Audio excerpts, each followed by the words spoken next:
ऋषि बोले, सर्वज्ञों में श्रेष्ठ सूत जी, बंधन और मोक्ष का स्वरूप क्या है, हमें यह बताइए। सूत जी ने कहा, महर्षियों, मैं बंधन और मोक्ष का स्वरूप तथा मोक्ष के उपाय का वर्णन करूंगा। तुम लोग आदर पूर्वक सुनो। जो प्रकृति आदि 8 बंधनों से बंधा हुआ है वह जीव वृद्ध कहलाता है, और जो उन 8 बंधनों से छूटा हुआ है उसे मुक्त कहते हैं। प्रकृति आदि को वश में कर लेना मोक्ष कहलाता है। बंधक आगंतुक है और मोक्ष स्वतः सिद्ध है। वृद्ध जीव जब बंधन से मुक्त हो जाता है तो उसे मुक्त जीव कहते हैं। प्रकृति, वृद्धि, त्रिगुणात्मक, अहंकार और 5 तंत्र मात्राएं, इन्हें ज्ञानी पुरुष प्रकृति रस्तक मानते हैं। प्रकृति आदि 8 तत्वों के समूह से देह की उत्पत्ति होती है। देह से कर्म उत्पन्न होता है और कर्म से नूतन देह की उत्पत्ति होती है। इस प्रकार बारंबार जन्म और कर्म होते रहते हैं। शरीर को स्थूल, सूक्ष्म और कारण के भेद से 3 प्रकार का जानना चाहिए। स्थूल शरीर व्यापार कराने वाला, सूक्ष्म शरीर इंद्रियों भोग प्रदान करने वाला तथा कारण शरीर आत्मा आनंद की अनुभूति कराने वाला कहा गया है। जीव को उसके प्रारब्ध कर्मानुसार दुख और सुख प्राप्त होते हैं। वह अपने पुण्य कर्मों के फल स्वरूप सुख और पाप कर्मों के फल स्वरूप दुख का उपभोग करता है। अतः कर्मपाश से बंधा हुआ जीव अपने त्रिभित शरीर में होने वाले शुभाशुभ कर्मों द्वारा सदा चक्र की भांति बारंबार घुमाया जाता है। इस चक्रवत भ्रमण की निवृत्ति के लिए चक्रकर्ता का स्तवन तथा आराधन करना चाहिए। प्रकृति आदि जो 8 पाश बतलाए गए हैं उनका समुदाय ही महाचक्र है, और जो प्रकृति से परे है वह परमात्मा शिव है। भगवान महेश्वर ही प्रकृति आदि महाचक्र के कर्ता हैं, क्योंकि वे प्रकृति से परे हैं। जैसे बकायन नामक वृक्ष की थाला जल को पीता और उगलता है, उसी प्रकार शिव प्रकृति आदि को अपने वश में करके उस पर शासन करते हैं। उन्होंने सबको वश में कर लिया है, इसलिए वे शिव कहे गए हैं। शिव ही सर्वज्ञ, परिपूर्ण तथा निष्प्रह है। सर्वज्ञता, तृप्ति, अनादि बोध, स्वतंत्रता, नित्य आलुप्त शक्ति से संयुक्त होना ही अपने भीतर अनंत शक्तियों को धारण करना। महेश्वर के इन 6 प्रकार के मानसिक ऐश्वर्यों को केवल वेद जानता है। अतः भगवान शिव के अनुग्रह ही प्रकृति आदि 8 तत्व वश में होते हैं। भगवान शिव की कृपा प्रसाद प्राप्त करने के लिए उन्हीं का पूजन करना चाहिए। यदि कहें शिव तो परिपूर्ण है, निष्प्रह है, उनकी पूजा कैसे हो सकती है, तो इसका उत्तर यह है कि भगवान शिव के उद्देश्य से उनकी प्रसन्नता के लिए किया हुआ सत्कर्म उनकी कृपा प्रसाद को प्राप्त कराने वाला होता है। शिवलिंग में शिव की प्रतिमा में तथा शिव भक्त जनों में शिव की भावना करके उनकी प्रसन्नता के लिए पूजा करनी चाहिए। वह पूजन शरीर से, मन से, वाणी से और धन से भी किया जा सकता है। उस पूजा से महेश्वर शिव, जो प्रकृति से परे हैं, पूजक पर विशेष कृपा करते हैं और उनका वह कृपा प्रसाद सत्य होता है। शिव की कृपा से कर्म आदि बंधन अपने वश में हो जाते हैं। कर्म से लेकर प्रकृति पर्यंत सब कुछ जब वश में हो जाता है तब वह जीव मुक्त कहलाता है और स्वरात्मा स्वरूप से विराजमान होता है। परमेश्वर शिव की कृपा से जब कर्म जनित शरीर अपने वश में हो जाता है तब भगवान शिव के लोक में निवास का सौभाग्य प्राप्त होता है। इसी को सालोक्य मुक्ति कहते हैं। जब तंत्र मात्राएं वश में हो जाती हैं तब जीव जगदम्बा सहित शिव का सामीप्य प्राप्त कर लेता है। यह सामीप्य मुक्ति है। उसके आयुध आदि और क्रिया आदि सब कुछ भगवान शिव के समान हो जाते हैं। भगवान का महाप्रसाद प्राप्त होने पर बुद्धि भी वश में हो जाती है। बुद्धि प्रकृति का कार्य है, उसका वश में होना सृष्टि मुक्ति कहा गया है। पुनः भगवान का महान अनुग्रह प्राप्त होने पर प्रकृति वश में हो जाएगी। उस समय भगवान शिव का मानसिक ऐश्वर्य बिना यत्न के ही प्राप्त हो जाएगा। सर्वज्ञता और तृप्ति आदि जो शिव के ऐश्वर्य हैं, उन्हें पाकर मुक्त पुरुष अपने आत्मा में ही विराजमान होता है। वेद और शास्त्र में विश्वास रखने वाले विद्वान पुरुष इसी को सामुज्य मुक्ति कहते हैं। इस प्रकार लिंग आदि में शिव की पूजा करने से क्रमशः मुक्ति स्वतः प्राप्त हो जाती है। इसीलिए शिव की कृपा प्रसाद प्राप्त करने के लिए तत्संबंधी क्रिया आदि के द्वारा उन्हीं का पूजन करना चाहिए। शिव कृपा, शिव तप, शिव मंत्र, जप, शिव ज्ञान और शिव ध्यान के लिए सदा उत्तरोत्तर अभ्यास बढ़ाना चाहिए। प्रतिदिन प्रातःकाल ही रात के सोते समय तक और जन्म काल से लेकर मृत्यु पर्यंत सारा समय भगवान शिव के चिंतन में ही बिताना चाहिए। सद्योजातादि मंत्रों द्वारा तथा नाना प्रकार के पुष्पों से जो शिव की पूजा करता है वह शिव को ही प्राप्त होगा। ऋषि बोले, उत्तम व्रत का पालन करने वाले सूत जी, लिंग आदि में शिव जी की पूजा का क्या विधान है, हमें यही भी बताइए।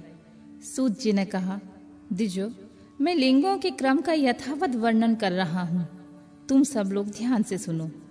वह प्रणव ही समस्त अभीष्ट वस्तुओं को देने वाला प्रथम लिंग है। उसे सूक्ष्म प्रणव रूप समझो। सूक्ष्म लिंग निष्फल होता है, स्थूल लिंग सकल। पंचाक्षर मंत्र को ही स्थूल लिंग कहते हैं। उन दोनों प्रकार के लिंगों का पूजन तप कहलाता है। वे दोनों ही लिंग साक्षात मोक्ष देने वाले होते हैं। पौरुष लिंग और प्राकृतिक लिंग के रूप में बहुत से लिंग होते हैं। उन्हें भगवान शिव ही विस्तार पूर्वक बता सकते हैं, दूसरा कोई नहीं जानता है। पृथ्वी के विकार भूत जो जो लिंग ज्ञात हैं उनको मैं तुम्हें बता रहा हूँ। उनमें स्वयंभू लिंग प्रथम है, दूसरा बिंदु लिंग, तीसरा प्रतिष्ठित लिंग, चौथा चर लिंग और पांचवा गुरु लिंग है। देवर्षियों की तपस्या से संतुष्ट हो उनके समीप प्रकट होने के लिए पृथ्वी के अंतर्गत बीज रूप से व्याप्त हुए भगवान शिव वृक्षों के अंकुर की भांति भूमि को भेद कर नादलिंग के रूप में व्यक्त हो जाते हैं।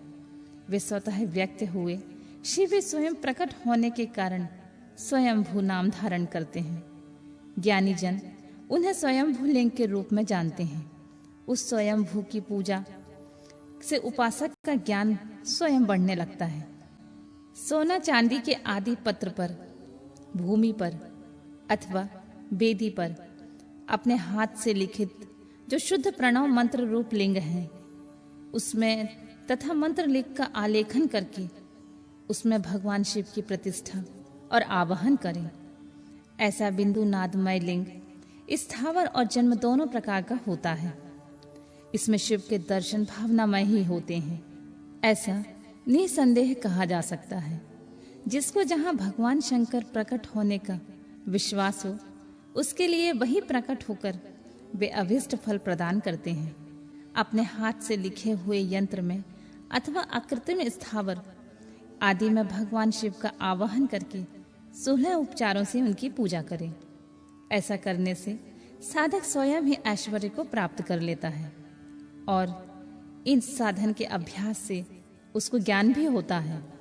देवताओं और ऋषियों ने आत्मसिद्धि के लिए अपने हाथ से वैदिक मंत्रों के उच्चारण पूर्वक शुद्ध मंडल में शुद्ध भावना द्वारा जिस उत्तम शिवलिंग की स्थापना की है उसे पौरुष लिंग कहते हैं तथा वही प्रतिष्ठित लिंग कहलाता है। उस लिंग की पूजा करने से सदा पौरुष ऐश्वर्य की प्राप्ति होती है।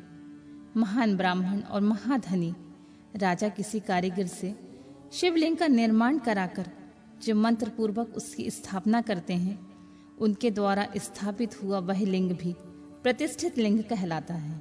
किंतु वह प्राकृत लिंग है, इसलिए प्राकृत ऐश्वर्य भोग की ही देने वाला होता है। जो शक्तिशाली और नित्य होता है उसे पौरुष कहते हैं तथा जो दुर्बल और अनित्य होता है वह प्राकृत कहलाता है। लिंग, नाभि, जिह्वा, नासाग्र भाग और शिखा के क्रम से कटी, हृदय और मस्तक तीनों स्थानों में जो लिंग की भावना की गई है उसे आध्यात्मिक लिंग को ही चर लिंग कहते हैं। पर्वत को पौरुष लिंग बताया गया है और भूतल को विद्वान पुरुष प्राकृत लिंग कहते हैं। वृक्ष आदि को पौरुष लिंग जानना चाहिए और गुल्म आदि को प्राकृतिक लिंग, साठी नामक धान्य को प्राकृतिक लिंग समझना चाहिए और शाली एवं गेहूं को पौरुष लिंग। अणिमा आदि 8 सिद्धियों को देने वाला जो ऐश्वर्य है उसे पौरुष ऐश्वर्य जानना चाहिए। सुंदर स्त्री तथा धन आदि विषयों को आस्तिक पुरुष प्राकृत ऐश्वर्य कहते हैं। चरलिंगों में सबसे प्रथम रसलिंग का वर्णन किया जाता है। रसलिंग ब्राह्मणों को उसकी सारी अभीष्ट वस्तुओं को देने वाला होता है। शुभ कारक बाणलिंग क्षत्रियों को महान राज्य की प्राप्ति कराने वाला है। सुवर्णलिंग वैश्यों को महाधनपति का पद प्रदान करने वाला है तथा सुंदर शिवलिंग शूद्रों को महाशुद्धि देने वाला होता है। स्फटिकमय लिंग तथा वाणलिंग सब लोगों को उनकी समस्त कामनाएं प्रदान करते हैं। अपना ना हो तो दूसरों का स्फटिक या वाणलिंग भी पूजा के लिए निषिद्ध नहीं है। स्त्रियों विशेषतः सद्भावों के लिए पार्थिव लिंग की पूजा का विधान है। प्रवृत्ति मार्ग में स्थित विधवाओं के लिए स्फटिक लिंग की पूजा बताई गई है, परंतु विरक्त विधवाओं के लिए रसलिंग की पूजा का ही श्रेष्ठ कहा गया है।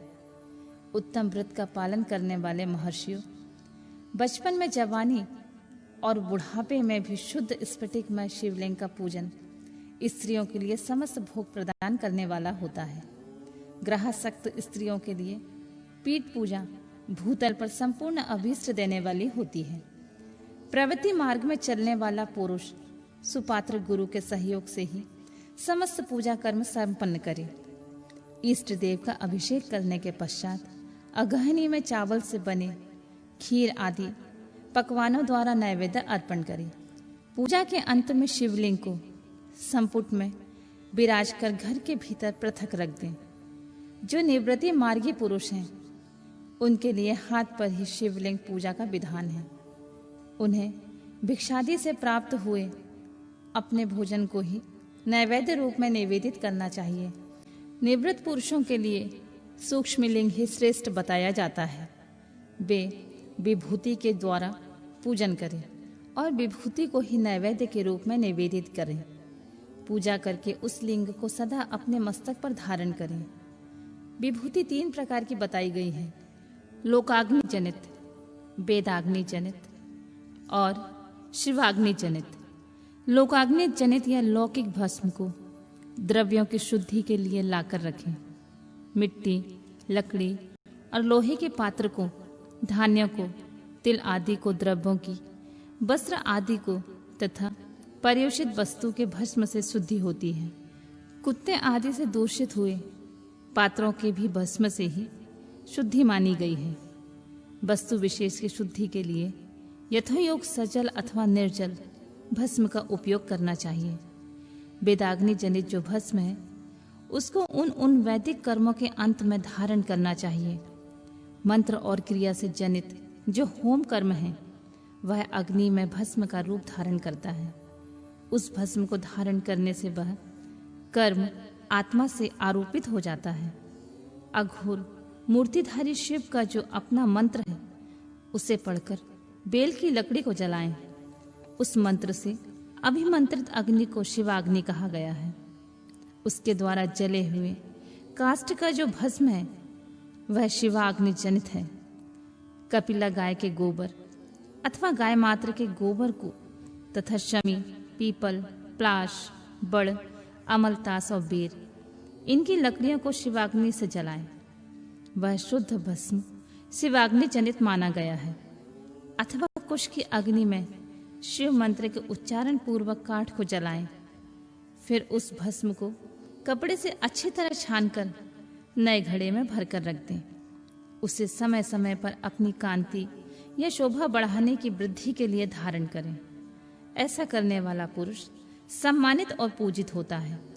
पूर्व काल में भगवान शिव ने भस्म शब्द का ऐसा ही अर्थ प्रकट किया था। जैसे राजा अपने राज्य में सारभूत कर को ग्रहण करता है, जैसे मनुष्य सस्य आदि को जलाकर रांधकर उसका सार ग्रहण करते हैं, जैसे जठरानल नाना प्रकार के भक्ष भोज आदि पदार्थों को भारी मात्रा में ग्रहण करके जलाकर सारतात वस्तुएं ग्रहण करता तथा उस सारतर वस्तुओं से स्वदेह का पोषण करता है। उसी प्रकार प्रपंच करता परमेश्वर शिव ने भी अपने में अधेय रूप में विद्यमान प्रपंच को जलाकर भस्म रूप में उनके सार तत्व को ग्रहण किया था। प्रपंच को दग्ध करके शिव ने उसके भस्म को अपने शरीर में लगाया। राख भभूत पोतने के बहाने जगत के सार को ही ग्रहण किया है। अपने शरीर में अपने लिए रत्न स्वरूप भस्म को इस प्रकार स्थापित किया है। आकाश में सार तत्व से केश, वायु के सार तत्व से मुख, अग्नि के सार तत्व से हृदय, जल के सार तत्व से कटी भाग और पृथ्वी के सार तत्व से घुटने को धारण किया है। इसी तरह उनके सारे अंग विभिन्न वस्तुओं के समरूप हैं। महेश्वर ने अपने ललाट में तिलक रूप से जो त्रिपुंड धारण किया है वह ब्रह्मा, विष्णु और रुद्र का सार तत्व है। वे इन सब वस्तुओं को जगत के अभ्युदय का हेतु मानते हैं। इन भगवान शिव ने प्रपंच के सार सर्वज्ञ को अपने वश में कर लिया है। अतः इन्हें अपने वश में करने वाला दूसरा कोई नहीं है। जैसे समस्त मृगों का हिंसक मृग सिंह कहलाता है और उसकी हिंसा करने वाला कोई दूसरा मृग नहीं होता है, अतएव उसे सिंह कहा जाता है। शकार का अर्थ है नित्य सुख एवं आनंद का, और इकार का अर्थ है पुरुष, और वकार का अर्थ है अमृत रूपा शक्ति। इन सब का सम्मिलित रूप ही शिव कहलाता है। अतः इस रूप में भगवान शिव को अपनी आत्मा मानकर उनकी पूजा करनी चाहिए। अतः पहले अपने अंगों में भस्म मलें, फिर ललाट में उत्तम त्रिपुंड धारण करें। पूजा काल में सजल भस्म का उपयोग होता है। उसे द्रव्य शुद्धि के लिए निर्जल भस्म का गुणातीत परम शिव राजस आदि का साविकार गुणों का अवरोध करते हैं, दूर हटाते हैं। इसलिए वे सबके गुरु रूप का आश्रय लेकर स्थित हैं। गुरु विश्वासी शिष्यों के 3 गुणों को पहले दूर करके फिर उन्हें शिवा तत्व का बोध कराते हैं। इसीलिए गुरु कहलाते हैं। गुरु की पूजा परमात्मा शिव की पूजा होती है। गुरु के उपयोग से बचा हुआ सारा पदार्थ आत्मा शुद्धि करने वाला होता है। गुरु की आज्ञा के बिना उपयोग में लाया हुआ सब कुछ वैसा ही है जैसे चोर चोरी करके लाई हुई वस्तु का उपयोग करता है। गुरु से भी विशेष ज्ञानवान पुरुष मिल जाए तो उसे भी यत्नपूर्वक गुरु बना लेना चाहिए। अज्ञान रूपी बंधन से छूटना ही जीव मात्र के लिए साध्य पुरुषार्थ होता है। अतः जो विशेष ज्ञानवान है वही जीव को उस बंधन से छुड़ा सकता है। जन्म और मरण रूप द्वंद्व को भगवान शिव के माया ने ही अर्पित किया है, जो इन दोनों को शिव के माया को ही अर्पित कर देता है। फिर वह शरीर के बंधन में नहीं पड़ता। जब तक शरीर रहता है तब तक जो क्रिया के अधीन है वह जीव वृद्ध कहलाता है। स्थूल, सूक्ष्म और कारण तीनों शरीरों को वश में कर लेने पर जीव का मोक्ष हो जाता है, ऐसा ज्ञानी पुरुष का कथन है। माया चक्र के निर्माता भगवान शिव ही परम कारण है। वे अपनी माया के दिए हुए द्वंद्व का स्वयं ही परिमार्जन करते हैं। अतः शिव के द्वारा कल्पित हुआ द्वंद्व उन्हीं को समर्पित कर देना चाहिए। जो शिव की पूजा में तत्पर हो वह मौन रहे, सत्य आदि गुणों से संयुक्त हो तथा क्रिया, जप, तप, ज्ञान और ध्यान से एक एक का अनुष्ठान करता रहे। ऐश्वर्य, दिव्य शरीर की प्राप्ति, ज्ञान का उदय, अज्ञान का निवारण और भगवान शिव के सामीप्य का लाभ, ये क्रमशः क्रिया आदि के फल हैं। निष्काम कर्म करने से अज्ञान का निवारण हो जाने के कारण शिव भक्त पुरुष उसकी यथोक्त फल को पाता है। शिव भक्त पुरुष देश, काल, शरीर और धन के अनुसार यथा योग क्रिया आदि का अनुष्ठान करे। न्यायोपार्जित उत्तम धन से निर्वाह करते हुए विद्वान पुरुष शिव के स्थान में निवास करे।